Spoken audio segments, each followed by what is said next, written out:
Sairam. So today, on an auspicious occasion, or not literally the occasion, the week, few days ago, we celebrated Buddha Jayanti, Buddha Purnima, right? So, few words on Buddha and few thoughts, exchange of few thoughts on Buddha. What is Buddha? Who is Buddha?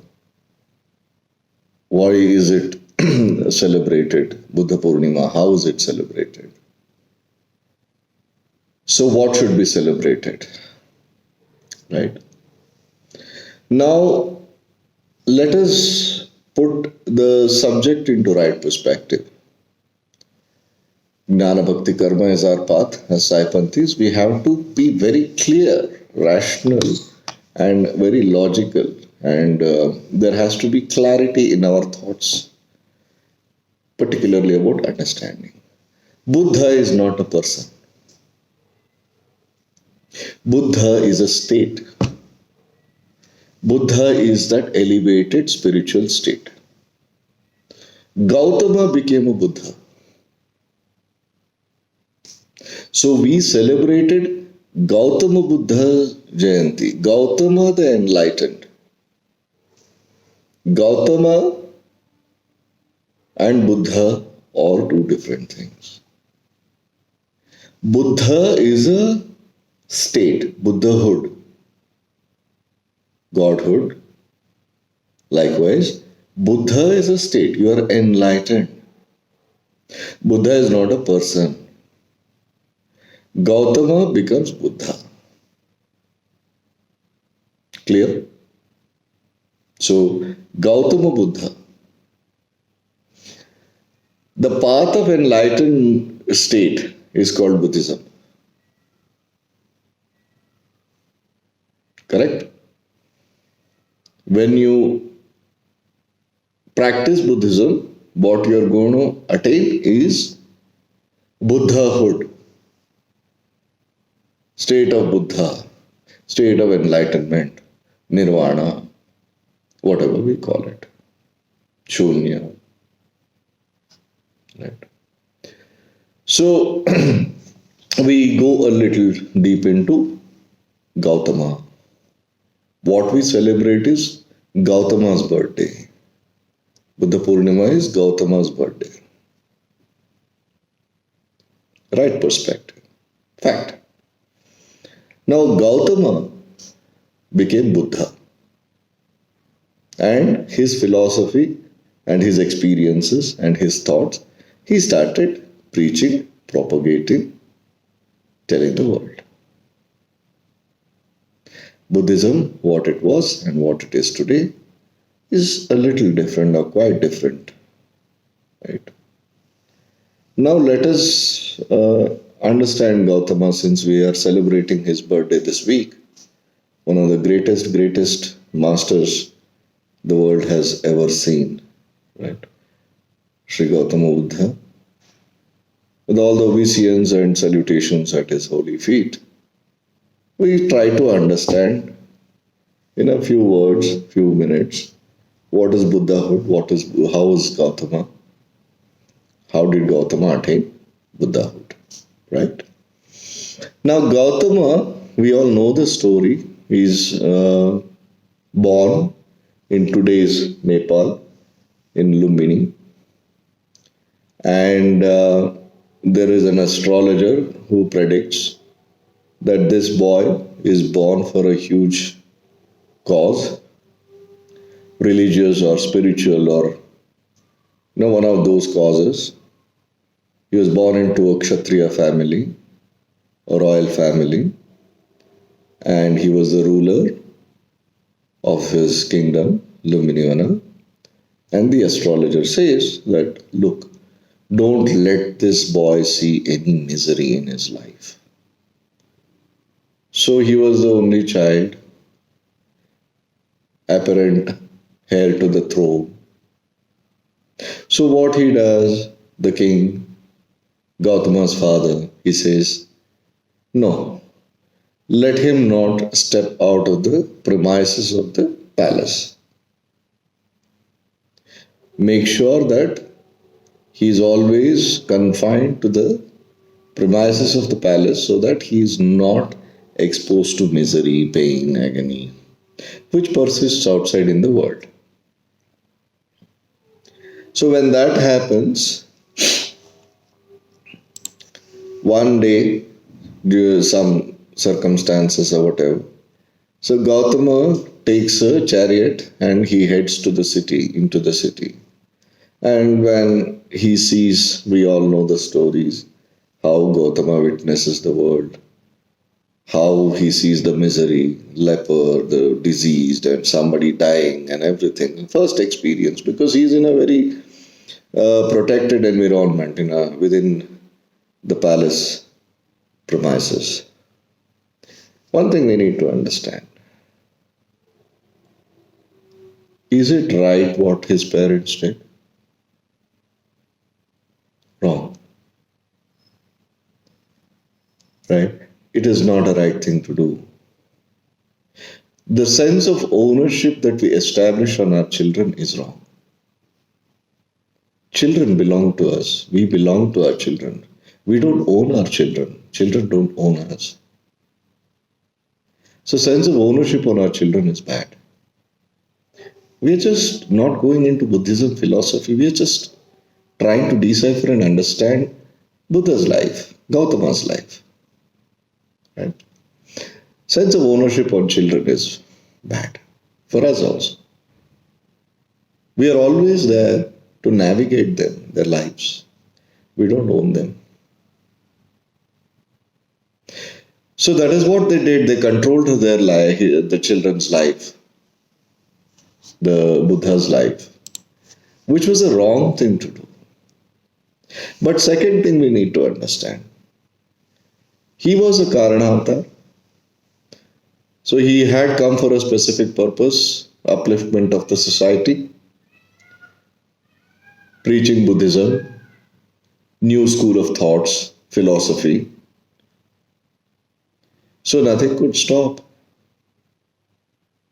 No matter what we do, we have a conflict with our children. We keep saying, oh, they are not listening to us. They are not listening to me. Why should they? Obedience is good for canines. Counseling with your children is good. Reasoning with your children is good. Accept it. But owning them, no. Wrong. Establishing your ownership on them, no. Just because they are born to you, you haven't done a favor to them. Just because you have raised them very well, you haven't done any favor to them. They don't even know as infants and children how they look when they are dressed or decked up. It is for your satisfaction that you deck them up. This is altogether a new subject and paradigm. I don't want to dive deep into it. We'll take it as a separate subject of how to raise your children. But anyway. So, but inevitable has to happen.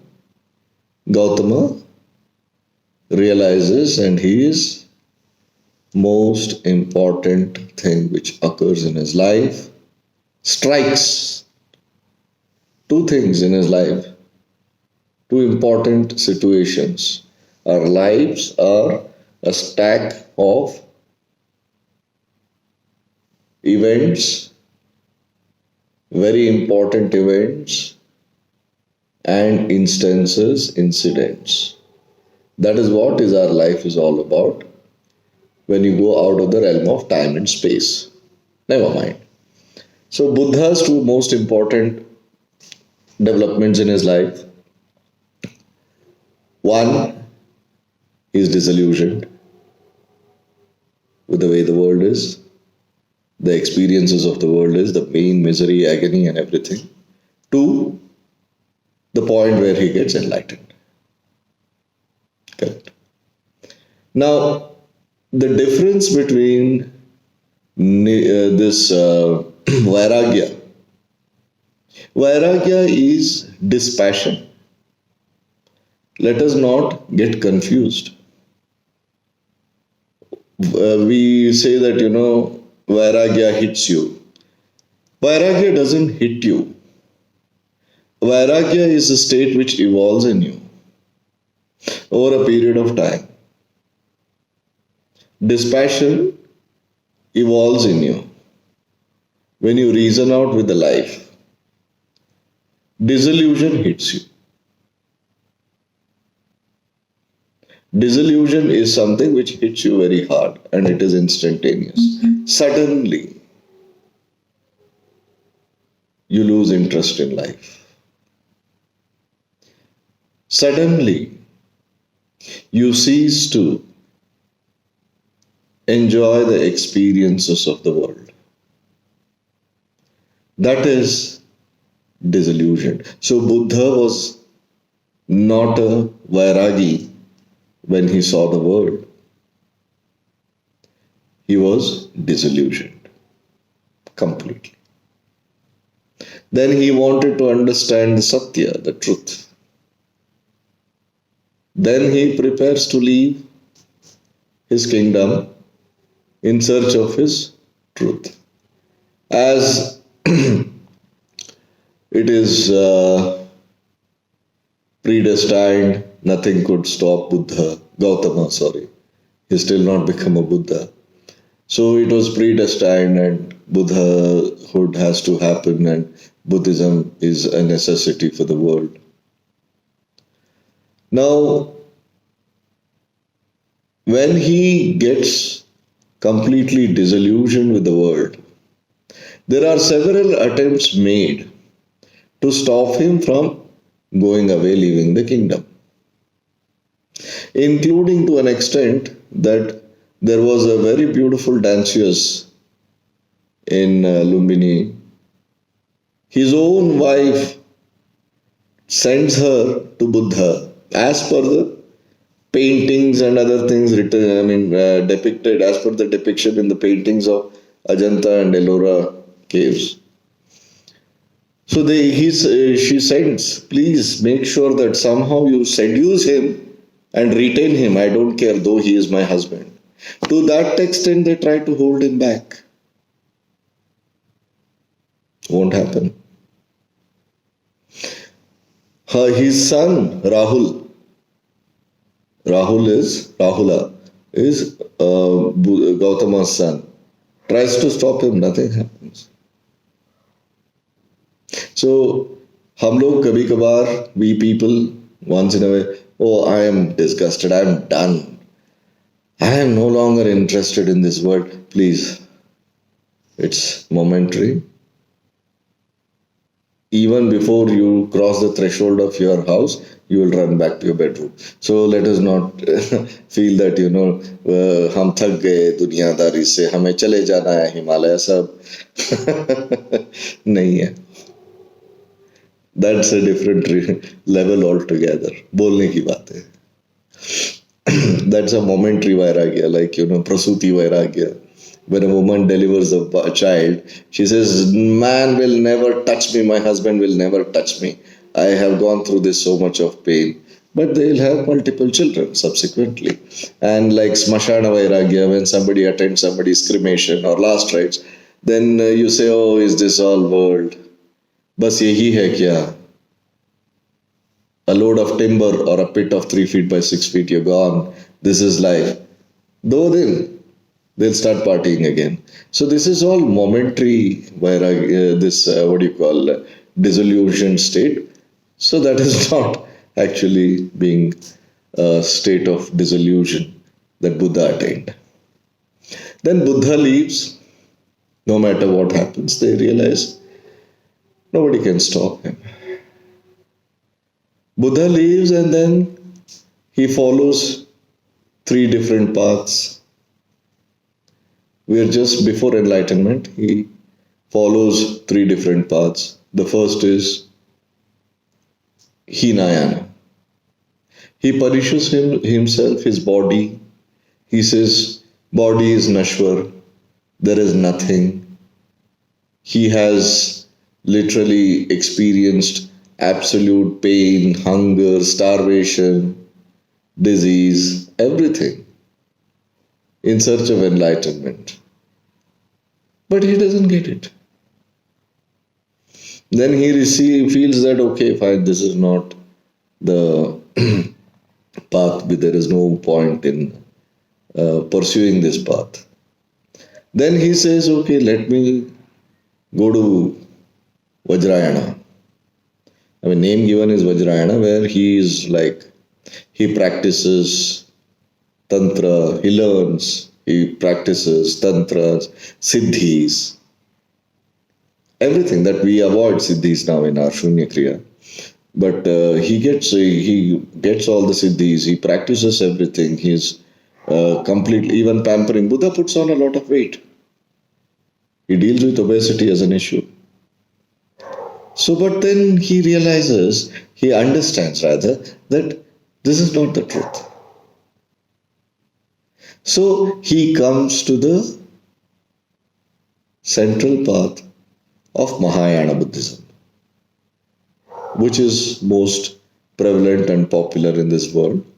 Vajrayana Buddhism is practiced by Buddhist order of Tibet, Sri Dalai Lama, the Holy Master, and that order is Vajrayana Buddhism. So you will see a lot of Tantra, lot of, they console the demons, and they worship the Buddha statue, and so on and so forth. So that is the Vajrayana Buddhism. But when it comes to Mahayana is a perfect balance. He doesn't ignore his body, he doesn't abuse the body, nor he pampers it, nor he indulges himself with, indulges in food and pleasures, not sensual. Please understand, not sensual. Just restricted to Sthula Sharira, looks after.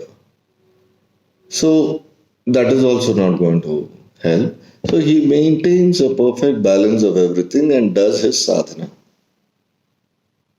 He is in a meditative state for a long passage of time, and under Bodhi Vriksha, Gautama gets realization and becomes Gautama Buddha.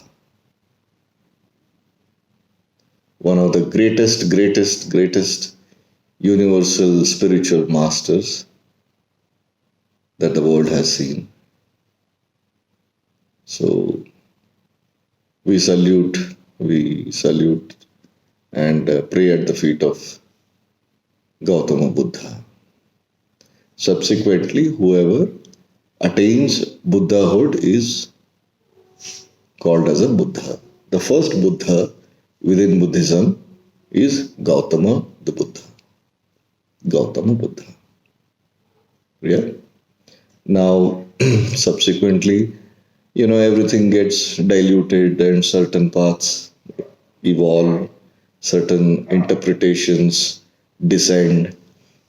As I always say, when the divine descends for a particular cause, it descends and their paraphernalia, their support system, to put it very simply, descends before they descend. The astrologer, the parents and everybody had already there who predicted. So that happens. During their stay, the support system exists and descends. Even after they leave, shed the body, they don't leave, as in leave, when they shed the body, implementers of their philosophy keep descending. Upholders and implementers of their philosophy and the doctrine and gospel, they keep descending time to time.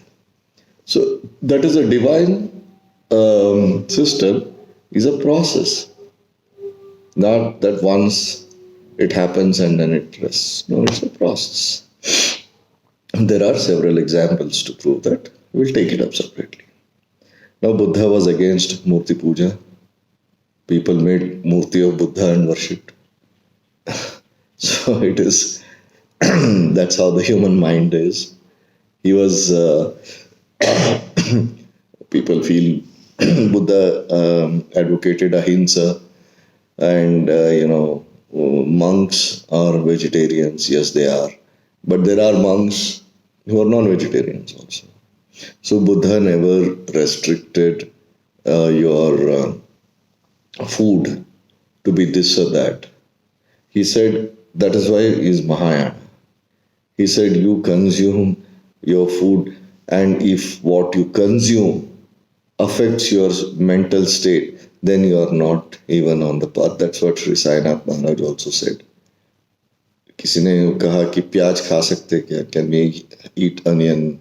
Whatever I said, if that food can affect your spiritual state, then you haven't even started your work, forget it. So Buddha was also the same philosopher, and against Murti Puja, against, and there is no God in Buddhism. There is no God per se, like what we have interpretation in Hinduism. And there is one thought which many people say that Advaita is basically Buddhist philosophy, which Sri Adi Shankaracharya took, and that's why he's called as a Changa Buddha. That is, he took away the Advaita Buddhist philosophy of Nirvana and reworded it and called it as Advaita. Not necessarily, because Advaita is Advaita predates even Mahabharata. It is said in Ashtavakra Gita. Ashtavakra Ashtavakra Gita has nothing to do with Bhagavad Gita. Ashtavakra is guru of Janaka, father of Sita, Janaka's guru, and this is a discussion between Ashtavakra and Janaka.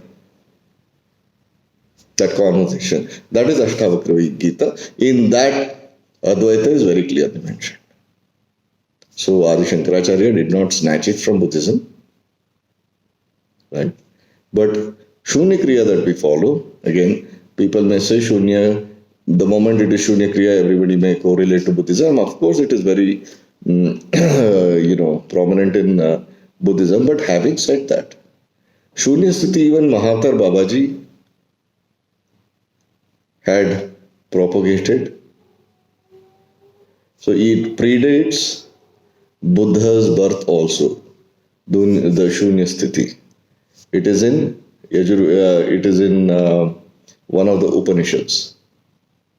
Shunya is in the Upanishad. Witness, Sakshi, is also in Upanishads. So I'm not saying that, trying to establish any supremacy of one on another, but this was there, these philosophies were there, are there, will always be there. But the difference between we who speak to Buddha who lived, experienced, propagated, and spread. Greatest, virtue and greatest teachings of Buddha is ahimsa. Right? So, and dhyana, involve in yourself, travel within. There is nothing outside. Acceptance of everything, acceptance of the realities and, experiences of life. We try to desist and push, but he said no. Like you have the vegetable called bittergourd.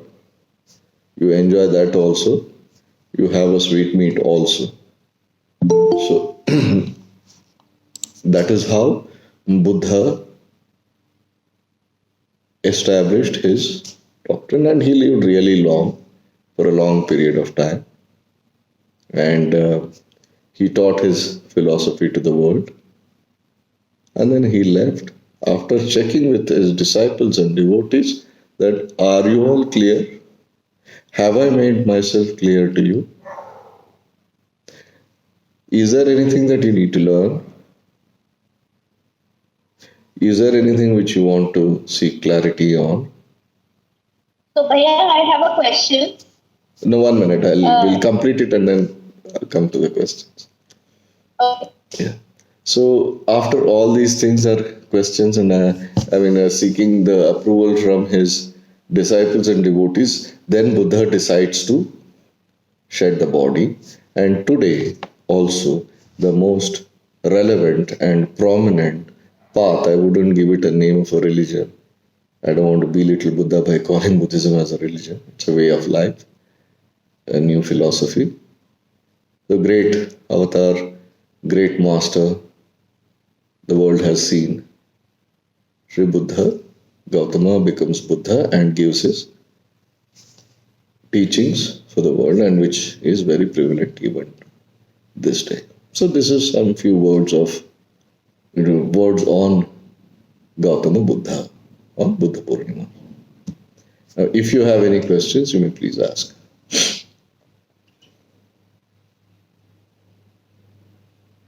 Harmeji.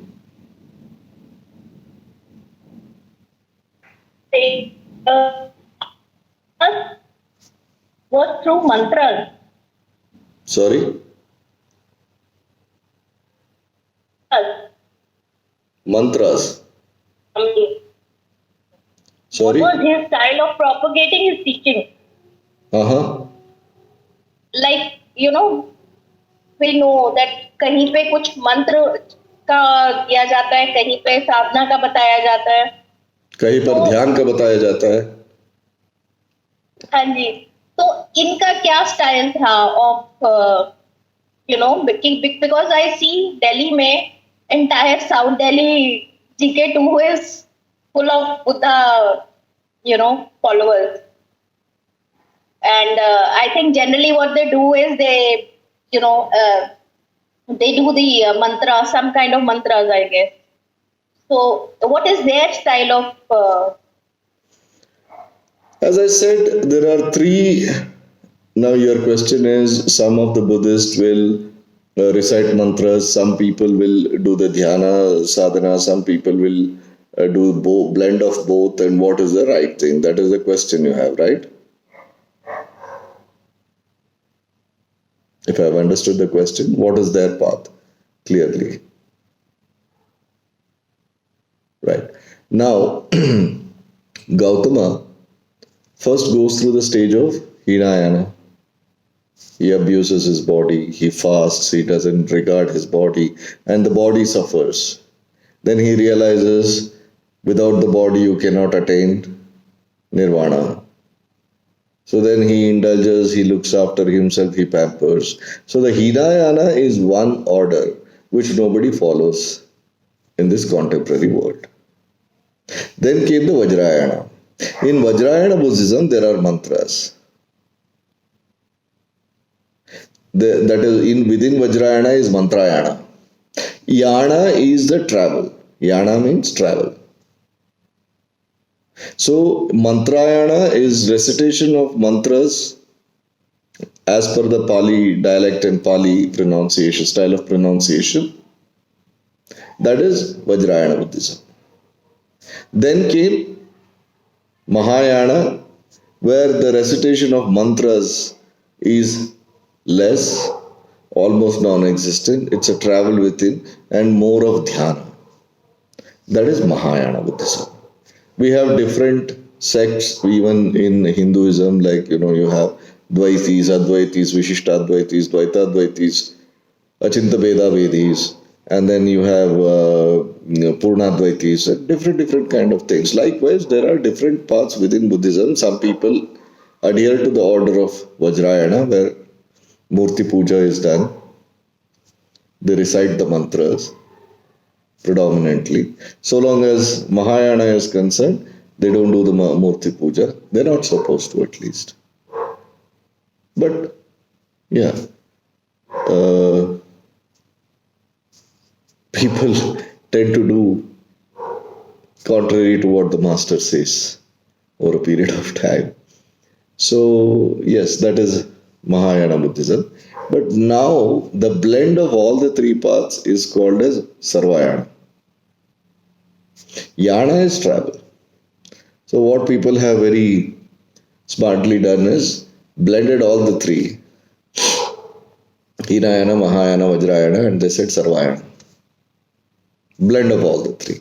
So these are the way it is divided, and now a blend of everything is practiced. There are different types of Buddhism, Buddhist philosophies which have been practiced in the world.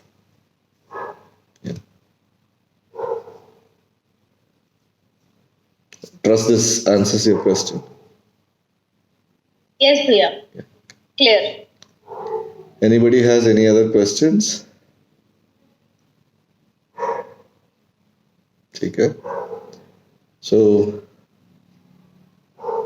today, let us keep Buddhahood in our thoughts, and with the grace and blessings of the teachings of Buddha, try and attain Buddhahood. Thank you very much. Sai Ram.